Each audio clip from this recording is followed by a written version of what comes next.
Hey guys, welcome back to the Agile Development and Better Software Conference. Virtual conference still streaming from Las Vegas where it's really hot. Alicia Clay here from agiletv.com and I'm here with Cheesy Morgan. How you doing? Hey, doing well, thank you. Awesome. Now, Cheesy gave an excellent talk earlier on about value, providing value. But before we get into that, so for the people who are watching this right now, who might not be familiar with your work, do you just want to quickly just give us a brief introduction?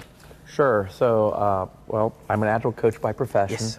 I've been doing that for 11 years, so I've been doing it for quite a while. Wow. Haven't been run out of the business yet, so I've got to be doing a couple of things right, I guess. So, my area of focus, though, is I really focus on more of the engineering practices. So, a lot of test-driven development, pair programming, more of the XP type practices. So, a few years ago, I also got heavily involved in the testing area and did a lot with acceptance test-driven development, Cucumber, and things such as that.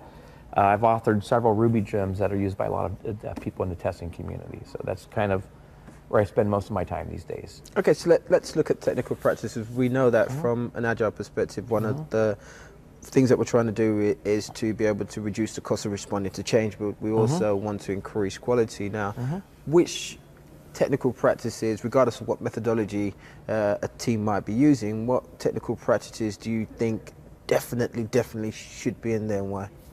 Okay, well, that's a great question. I think pair programming is essential, first of all, because I find that pair programming does both of those things that you just mentioned. Number one, it drives quality higher. Number two, it helps us streamline the development practice. Right along with that, in the development space, being able to adapt to change, respond to change. I find test-driven development helps us, first of all, keep the code really clean, really simple. And this test bed also helps us as we introduce change. We real quickly learn when we make a mistake, which we all will. So in the development space, that's what I would go with. Okay, so before we go any further, let me just step back and just ask you a few questions. So, Yep. for a lot of, let me phrase that. For some companies at senior management level, the whole thing about pair program doesn't make sense. You're saying that, in effect, we've got limited resources, as some organizations do, and you're saying to take two of our resources and get them to work on one piece, surely they're going to be doing half what two could be doing, right?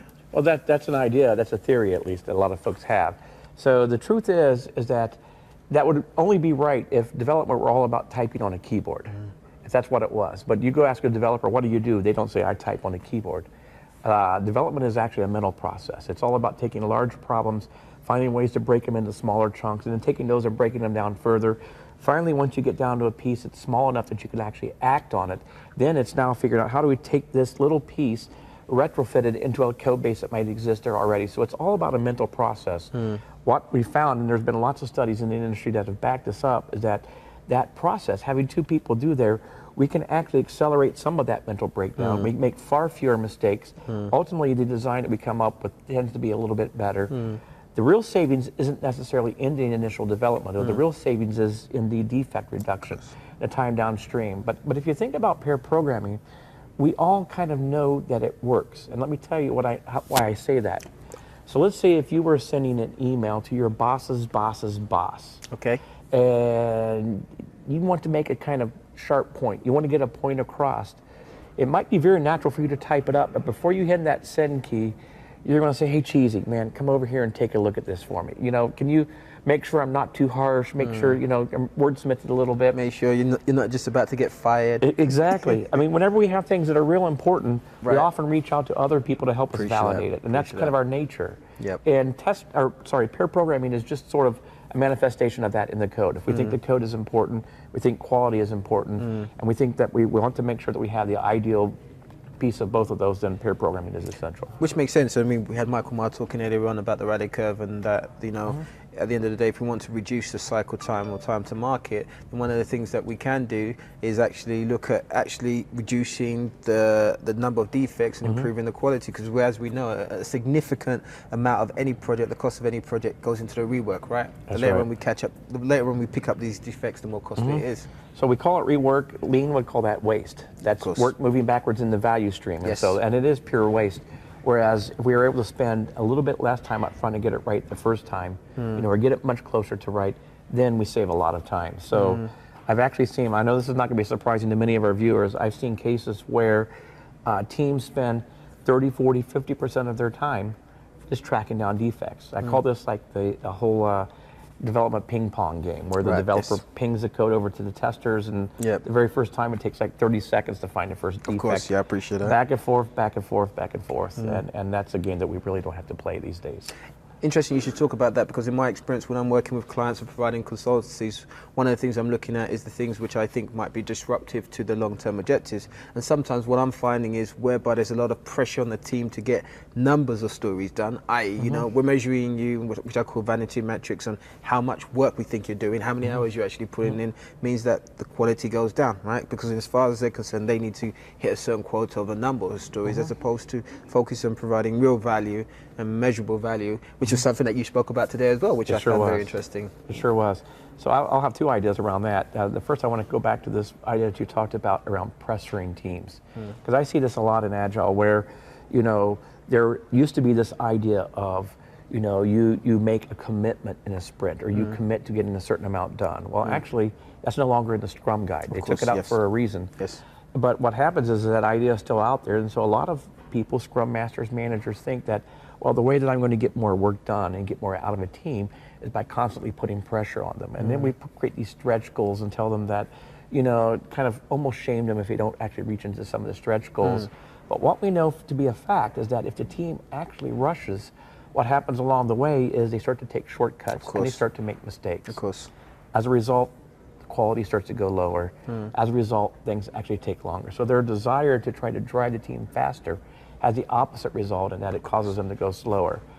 I think focusing on velocity is the wrong thing to focus on anyway, and that's what my talk was about, because I think focusing on value is far more important. And again, it goes back to, I've seen lots of teams who work really hard and deliver lots of very low value software, and that's not what I would want to look for in a team. I would want to look for teams that work at a steady pace, that are more predictable, that we can use to forecast easier and better, that constantly deliver the highest value thing. Much more important. Once again, I mean, one of the things like I enjoy about coming to events like this, you know, and getting a chance to speak to other people in the Agile community, is just learning that sometimes it's about changing that mindset and taking a shift away from what people have been using to value or to measure progress, right, in the past, and actually looking at really what's really important. And at the end of the day, if we're aiming to provide more business value, then really that should be the key thing that we're focusing on, and creating the environment and enabling the teams to be able to provide value, as opposed to measuring how many hours or how many stories that we've got done, right? That's right. Yes, delivering value is all about making sure that we're working on the highest value, right? In addition to that, there's also this desire to develop or to deliver fast. Of course. And we hear that all the time in the Agile community. And from what I've learned over the years, is the only way to truly be able to deliver fast is to keep the quality high, to introduce these practices like test-driven development, to introduce acceptance test-driven development, you know, to have continuous integration, to have build pipelines set up to where the team is constantly getting feedback around how we're doing and learns very quickly if we've made a mistake, so that we can take quick action on it. Okay, cool. I mean, there's so many things I want to cover. We only have a short amount of time before we have another speaker coming up on the virtual conference. So one of the things I want to talk about is this. You know, we're already talking about lean as well. So there's a lot of organizations who are developing incrementally. They're getting some form of software ready by the end of a 2-week sprint. But however, their tail length, i.e. the time it from when the code is ready to when it's getting released, can actually be a really long time. Right? From your perspective, I know how I see it. How do you see that? Do you see that as being waste? And therefore, what things could they do to order to reduce that tail length time? So, well, we know it as waste. Lean defines that as waste, right? So there is a cost associated with deferring delivery. And so in the value idea that we were talking about earlier, you don't actually earn any of that value until you truly deliver it. So we may have built the software, so there's potential value there, but we don't receive any of that benefit until it's delivered. And there's no return on investment from the business perspective. Absolutely, absolutely. Or from a competitive environment or whatever it might be. So my personal preference is to deliver much more rapidly. Now, luckily, there's a lot of emphasis on that in the community now, and my customers are more and more asking me, how can I deliver more rapidly? And I have some customers that I'm working with that are getting down into the under a month, you know. Yes, of course. So I haven't had the opportunity, unfortunately, to work with any of the teams that are just delivering every hour or multiple times a day or something like that. But there is this push toward doing that. And I think part of that is because we've matured in the engineering practices to a point where we know now how to how to keep the quality high. We know how to streamline, build pipelines so that we're constantly letting the teams know what's going on there. We've learned that separating developer and testers from each other doesn't work. Bringing them together, having them collaborate, having a shared focus around preventing defects as opposed to finding them and fix them, drives the quality high enough to where we can have the confidence that we need to deliver more frequently. And I guess creating real high-performing teams who actually see themselves as one as opposed to different elements also means that there's a shared ownership. And also, you know, in my experience, when you work with teams, you enable them in the right way. Most people take pride in what they do, right? And they really want to put out something that they feel, yeah, this reflects what we're capable of doing, right? And there is a huge pride in that. I'll give you a very specific example. So Michael Mann in his talk this morning talked about the Columbus team. So I was the Agile coach there at the largest group in Columbus, and several of my teams that I was working with, month after month after month after month, never had a defect at all. Okay, good. So we had one team that went 10 months without having a defect, that escaped from a sprint. And then finally they had a defect.